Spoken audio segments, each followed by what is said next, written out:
سیدہ نے فرمایا کہ یہ جملہ بھی آپ دیکھیں ابن زیاد کے دربار میں، یہ بھی سائن بورڈ ہے، وما رأیت الا جمیلا، سائن بورڈ ہے، میں کچھ نہیں دیکھا اپنے اللہ کے بارے میں، وہاں رأیت تو میں نے جو دیکھا ہے کربلا میں وہ خوبصورتی ہے۔ اب یہاں پہ ایک سوچنے کی بات ہے کہ کربلا میں کون سی چیز ہوئی ہے جو سیدہ کو خوبصورتی نظر آ رہی ہے؟ یہ بہت اہم ہے۔ کربلا میں امام حسین کا قتل ہوا، امام حسین کے بچے قتل ہو گئے، بھتیجے قتل ہو گئے، بنی ہاشم قتل ہو گئے۔ سیدہ فرما رہی ہیں، آپ دیکھیں ایک اس کنڈیشن کو سمجھے اور پھر اللہ سے تعلق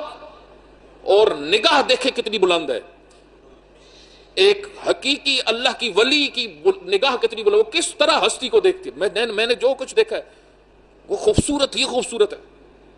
یہ قربانی بہت خوبصورت ہے۔ ابن زیاد نے جس وقت ملعون نے کہا کہ اللہ نے تم لوگوں کو رسوا کیا، اللہ نے، خطبے میں جب آپ نکالیں گے تو اس کا مکالمہ جو سیدہ کا ابن زیاد کے ساتھ ہے اس میں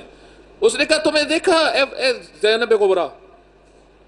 تمہیں دیکھا اللہ نے کیسے رسوا کیا ہے، تمہارے خاندان کو کیسے رسوا کیا ہے۔ اب دیکھیں سیدہ نے اس کے جواب میں جب یہ جملہ کہا ما رأیت الا جمیلا،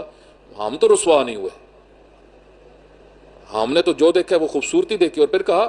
اللہ نے جو ان کے لیے جگہ رکھی تھی یہ تو وہاں پہنچ گئے ہیں، اللہ نے ان کے لیے شہادت کا مقام رکھا تھا وہاں تک حسین پہنچ گئے، حسین کے بچے پہنچ گئے۔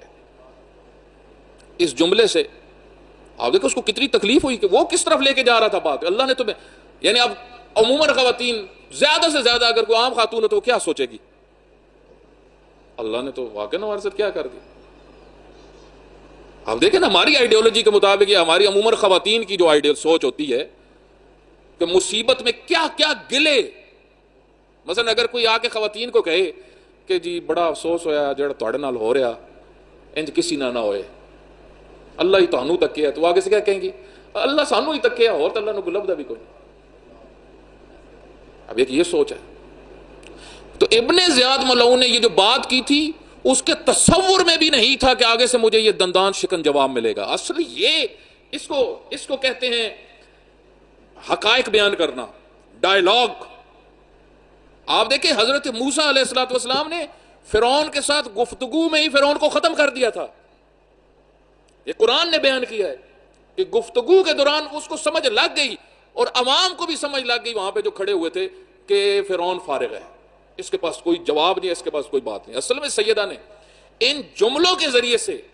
ایک تو اپنی آئیڈیالوجی بتائی کہ ہم لوگ کون ہیں، کس رتبے پہ فائز ہیں، ہمارا مقام کیا ہے، اور دوسرا یہ کہ تم لوگ جس طرح سوچ رہے ہو بات ساری اس کے برعکس ہے،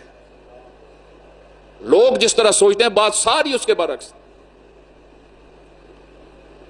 اس وجہ سے عزیزان گرامی اب دیکھیں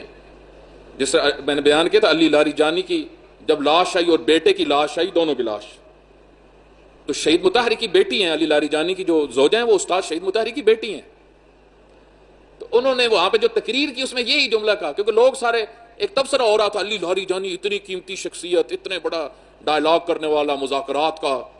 سب سے بڑا نام دنیا میں، اتنی پرسنالٹی آئے مارا گیا، تو انہوں نے کیا کہا ما رأیت الا جمیلا، یہ لاشیں تم دیکھ رہے ہو، اس ہدف میں دیکھو، اس مقصد میں دیکھو جس مقصد کے لیے ہم یہ سب کچھ کر رہے ہیں، اس مقصد میں یہ خوبصورتی ہے۔ دیکھیں اب یہاں سے شخصیات کو پہچانیں، یہاں یہ ہوتی ہے تربیت، یہ ہوتا ہے جذبہ دین۔ ما رأیت